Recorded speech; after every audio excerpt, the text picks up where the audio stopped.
think you'll be Warren, I'll be Nate Dogg. How's that? Of course, yes. Yes. I mean, I'll you've do got the harmonics. You've got the look. I get. Yeah, no, you got the look. Yeah, you'll be the Warren G to this Nate Dogg, all right? What do you want? No one has a hook like Nate Dogg. Never. The best The hookist. king of hooks. The king, the undisputed king of hooks. And then he passes on. This guy. This guy. Have you ever listened to Little Ghetto Boy?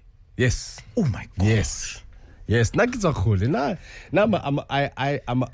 part of the original rap crew.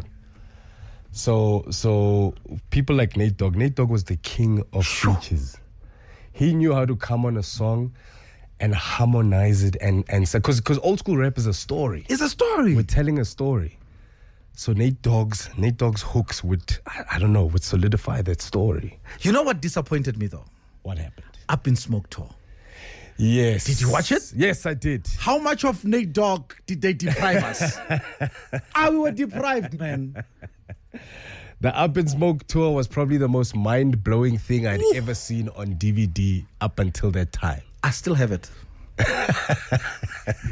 And I was telling your nephew, or should I say your cousin, 19-year-old TBose. I was like, there's a DVD you need to watch, but you're not yet ready. You're not ready. To see the power. You are not ready. Of music. Yep. And they couldn't translate it outside the US. No. Because no country wanted to risk that. No, you couldn't. At the time, look, they can get away with it now. But I don't think at the time. Like I said, when I saw that and I was like, oh, is this what Snoop Dogg and them are doing overseas? There was no way Mendoza and them could have done that here.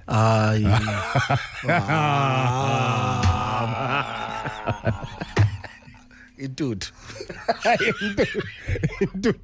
Into the tour. I jump in party.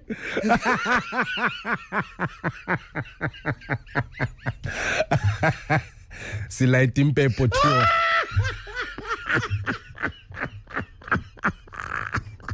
Only for the sages. There was no way. Yo, I'm actually gonna watch Up in Smoke. Actually, you've made me wanna revisit that. I can't help but see my paputi now. You see now. My paputi in the intro. Ken. He's the one robbing the store. No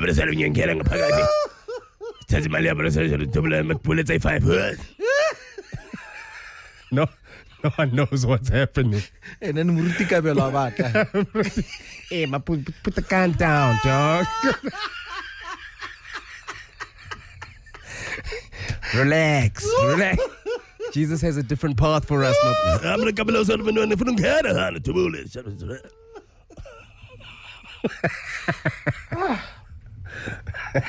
And then they throw the mic at TBC at on some. Hey. I spit it, I kick it, I risk it, I chick it, I Malmetivo Marluena. Did Boom Shaka CD come with a lyrics book? All CDs back in that day had a lyrics book. But when I bought Boom Shaka's one, it didn't have a lyrics book. I kick it, I rick it. Hey? Slicker. I couldn't afford to pay the bill because Mpho Popps.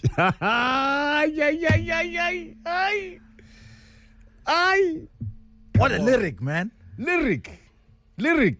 Barkimang. KO. Donna, your career is over. Next thing you know, your career is over. Over some characters?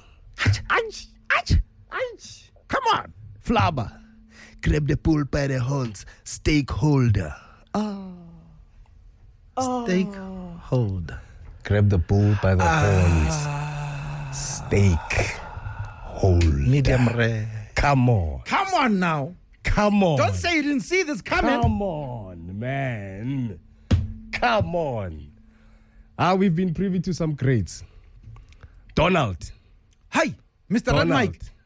They say what doesn't kill you makes you stronger. I say, give me the love I deserve. I don't know what's the correlation, but he's in denial.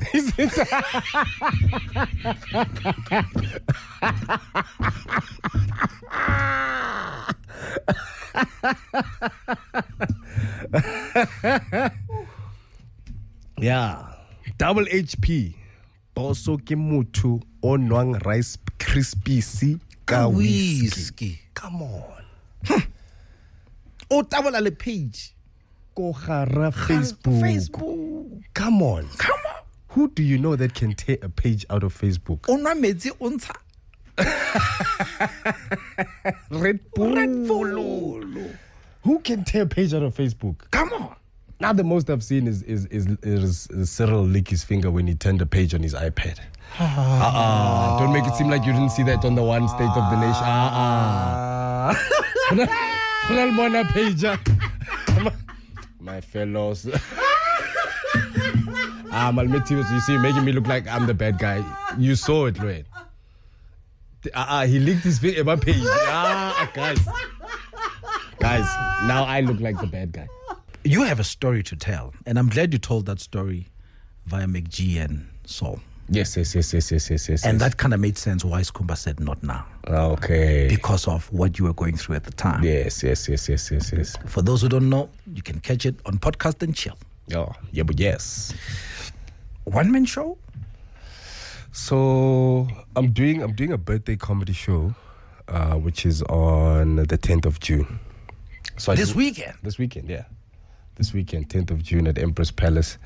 And for me, you know, I do many shows in and around the year. Yeah. But my birthday show is kind of like the special one because it has all my people there. And it's almost like it's a catch-up session. Yeah. You know? Oh, yeah. Because throughout the year, you're kind of working your material, you're putting a show together. Yeah. But when it comes to the birthday show, it's sort of like I'm touching base with my people. Yeah. And yeah, because you haven't been on stage since, right?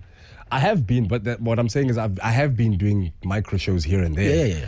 But on a scale like this, no. Yeah. I only do it once a year, which is my so birthday. Catch up. So obviously there's a timeline here. Yes. And the timeline starts from? Timeline starts from last year. So last year, when I did my birthday show, I had just come out of the wellness clinic, the rehabilitation center I went to. Yeah. You know, I was getting my life back on track. I was getting my life in order. And that was my journey with my audience. Now it's going to be, this is what's happened over the past year. And yeah, what a year it has been since last year. Yeah. Because, I mean, from that you rehabilitating yourself and the stories you tell, like I said, on the Podcast and Chill about that process and what even led to it, to you coming out of it, you must then look back and say, thank you, Popps. I mean, it's a self-talk, right? Thank you, Popps, for listening to how you feel, one, two, and doing something about it.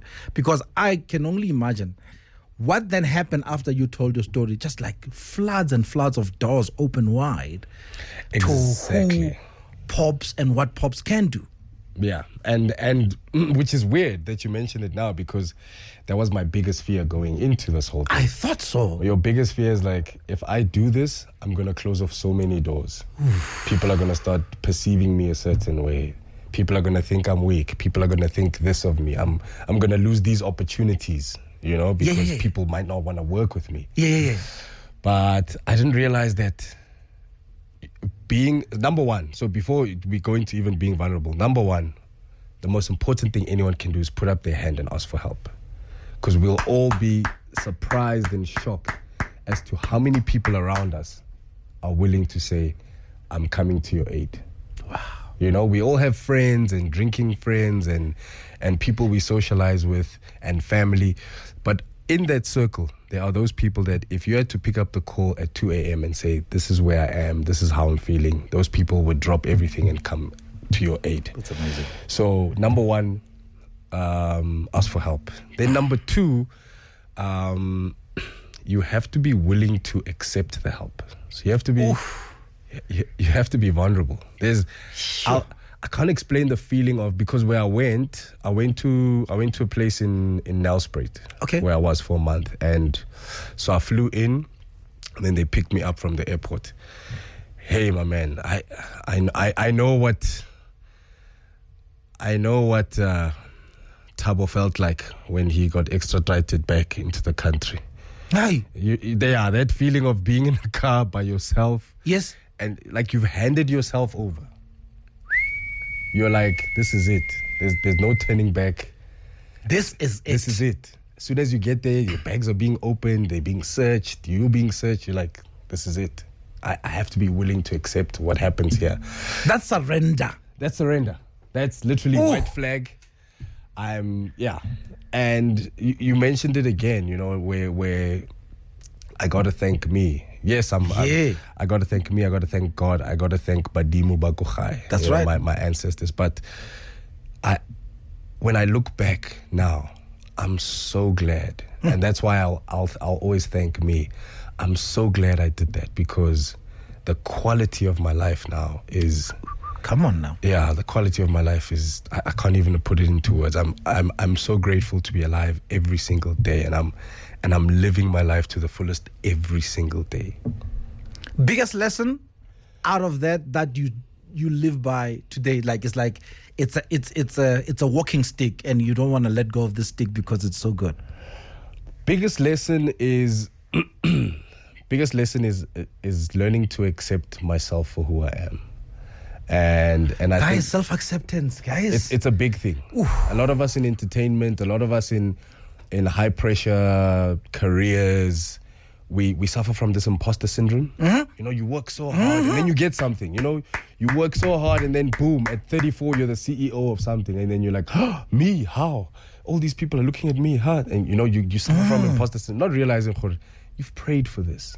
You've worked hard for this. It's your time. So I've had to accept myself. And then also there's this thing Pastor Kabelo always talks about, that God accepts you as you are. You don't...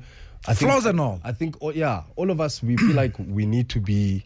The analogy he gives is, some people feel like they need to bath before they take a shower. And God God wants you to come as you are. As you are. He loves you as you are, with all your flaws. And it's not like he's going to love you less. Before roll on. Before toothpaste. Before cocoa butter. Thank you. Yeah, done. Before all those things, as you are, come. And God's not going to love you any more or any less because you've done something, or because you read 10 pages of the Bible every day. His love for you is constant. And I feel like with us, that's how we need to be towards ourselves. I was about to say. That's how that's love, dude. Yes. That's like simplified yet deep meaning of what love is. Yes. And again, to afford yourself that love. Yes. And we don't. Rona, especially young black people who are sort of on the cusp of making it for their family, being the one that changes everything for their generation.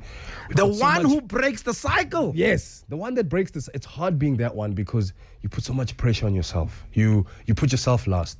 As long as Mang is in varsity, as long as mom has this, as long as Banabakochai have this, as long as my woman has this, as long as my child has this, you got to learn to love yourself through that process. You got to learn to pat yourself on the back. We achieve so many things and we don't stop and go, well done, TBose. You don't pause. You don't pause. You don't pause. Right now, the life you're living now is a miracle. If you had to tell yourself 20 years ago, this is the life you're living, you wouldn't believe yourself. You would not. And you will never have that realization if you don't pause. Exactly.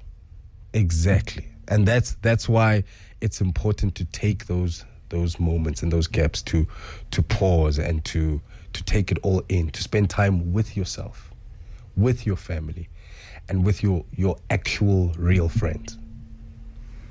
This is Mpho Popps. Oh, Mpho. I'm an old soul. I'm an old soul. I'm like a crescida. You know what I mean? Like I'm a not crescida. I'm a Cressida. If you see a fresh Cressida, you still go, wow, that's nice. I'm an old soul. I'm like, Cressida finye comes out small. Ya comes the first people to start the SA Taxi Association. Etlang after, man. Box. Yeah, box. Was what is Kiasa Denda? This is an old Benz. You see, another thing, the old school Benz. If you want to drive, if Mercedes Benz says, if you want to know what your car's gonna feel like in the next 10 years, drive an S-Class from 10 years ago. So, I'm like that. I'm an old school soul. If you jump into those old Mercs, they drive better than any of the cars of today. You say this is a birthday special, Empress Palace, the 10th, this Saturday. Mm-hmm. Tickets? Tickets are available at CompuTicket. Tickets are available at CompuTicket. Yeah. And Tuesday it was 60% sold. It's 100% sold after now, by midnight. That's what I'm saying. After coming here. And that's what Skumba said to me. Because we were talking. So Skumba and I do that. We always catch up with each other. He's in Cape Town now. He's doing his show down there 2 days. So we're catching up. He's told me his Saturday show sold out. His Friday show sitting at about 60%. And then I told him, I was like, yeah, I'm also sitting on about, at the time we spoke, I was on like 65, heading to the 70 mark. It's like, Antwana, Kosha, when I'm also Puma TBose, sold out, again. Sold out again. Yakchel. Ube Grant one I am enjoy. Sure. The camaraderie in comedy is something I think we need to celebrate. Yes.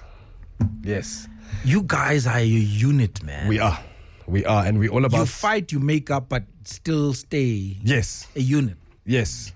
Our industry is small, so our industry is compared to any other industry, music, whatever. We're a small group, and the success of comedy depends on all of us being there for each other. So, in the rest of the world, how comedy works is people come out to watch comedy. Yeah. People buy a ticket because they want to come watch comedy. They don't care who's on the lineup. They're just there to watch comedy. That's right. In South Africa, it's different. People come to watch people. They come to watch you. That's right. So what we've sort of had to do with that knowledge is realize that it's our duty to put each other on. That's why when you see these lineups, you'll always see that there's a balance. Yes. You know? So the established and the new. Yes, there's the established, there's the intermediate, there's the new. Yeah. Because we all have to sort of leverage off of each other. Yeah. You know, there's a thing Skumba always says to me. He says, use me as much as I use you. Ooh. Use me as much as I use you. Because it's our job to put each other on. And because of that, this is why the comedy space in South Africa has sort of held on. And that's why it doesn't matter where you go in the country, if there's a show that's been put on, we'll be there. You'll find us in the weirdest places. You'll find us doing a gig with Mdu in Siabuso, like in some community hall, but there's 1,005 people there. Wow. In some random community hall, we'll go to Sfiso, Empangeni, 7,000 people. You know, and these are like the big shows you'll never hear about, but because we're there and we're supporting each other, we're able to pull these things off. Sort of like the same model you see the piano kids are doing now. Oh yeah. You know, I feel like what the piano kids are doing is exactly that. They support each other. True. They show up for each other's concerts and each other's shows. 5 of them will jump on a track because they know, if this is a hit, then we all get bookings from this hit. True. You know what I mean? True. And I feel like that's the that's the one element that hip hop was missing. And I see this also going to affect you a bit. What do you mean? I get you're hanging out with Robot Boy. Nini tlaboroba no go piano da jive strong. Sense kike no choice. AKC bona. Come on.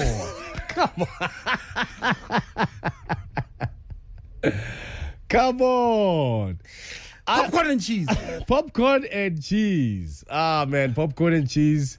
Popcorn and cheese has honestly been one of the best adventures that I've ever been on. But the dopest thing happened. We made a song, myself and Robot Boy. Never. Which is the intro song to Popcorn and Cheese. And it's an actual song. And people are jamming it. People love it. I'm just like, we should have played it. We should have played it. It's there. No, but they didn't slot it in here. I sent it to you. Is it? Yeah. Okay. Popcorn and cheese. Hey. So yeah, that's like. So as I sit here, TBose, I'm a recording artist. You know that saying, you are the sum of the people you hang out with. Yeah. You sit at a barber shop long enough, you catch a haircut. Yeah. This is me. Now there I am in studio. Wow. Donna, don't you want to jump in? Jump in. Now there I am on a track. Masked singer. Yes. You and Skumba on this show. Yes. Oh. Well, I don't know what Anele was thinking, but it was genius. Anele is behind it all. Anele Mdota is a genius. So Anele had her whole team in mind when she put the show together. So it's myself as the host, it's Kumba as a detective, then we have Somizi, then we have the queen of social media, Sitelo Shozi, yes, and then we've got Jay Something. So everyone kind of has their, and you can always, if you look at the American one and you look at us, you can see who's who. You know what I mean? Yeah. I'm Nick Cannon. Skumba is Ken Jong, the Asian comedian. Somizi is Nicole Scherzinger. Wow. And then Jay Something is Robin Thicke, and then Stella's the other lady. I can right now. Yeah. But like, if you look at that show, the energy on that show is ridiculous. So all we have to do on that show is try and figure out who's behind the costume. That's right. It's that simple, right? Yeah. And it's not a singing competition, because some of the people can't even sing. So it's about trying to figure out who it could possibly be. And it's all about your favorite. So sometimes you have people that can sing but aren't necessarily singers. That's right. You know, so you have some people that they can either be actors or sportsmen or politicians or social media people. And they surprise you. By belting, yeah. So now your clues are telling you, it's this person, they are a soccer player or rugby player or netball player. But the voice is telling you, no, man, this person can sing. So it's confusing. I see it. The clues are telling me this, but this is telling me When that. is this thing premiering? It premiered on the 3rd of June it premiered 3rd of June on SABC 3 on S3 at 6:30. And then we have this thing that we do, never been done before, first of its kind, simulcast. Hi. Simulcast. Radio 2000. So we have a simulcast. So immediately after it plays on S3 at 6:30 at 8 o'clock, same day on S1, it plays at 8 o'clock on S1. And then we have a repeat on Thursdays at 9 p.m. Good. All right. Hand up, bitty bitty. Kirona ba popcorn and cheesy. Refeta go fitla ka kwidi. Re tswere le tolo ya speedy. Popcorn and cheese. Popcorn and cheese. Zwana le twanti. Popcorn and cheese. Popcorn and cheese. Come on, boys like umshana. Popcorn and cheese. Okay, Hey, come on. Recording artist.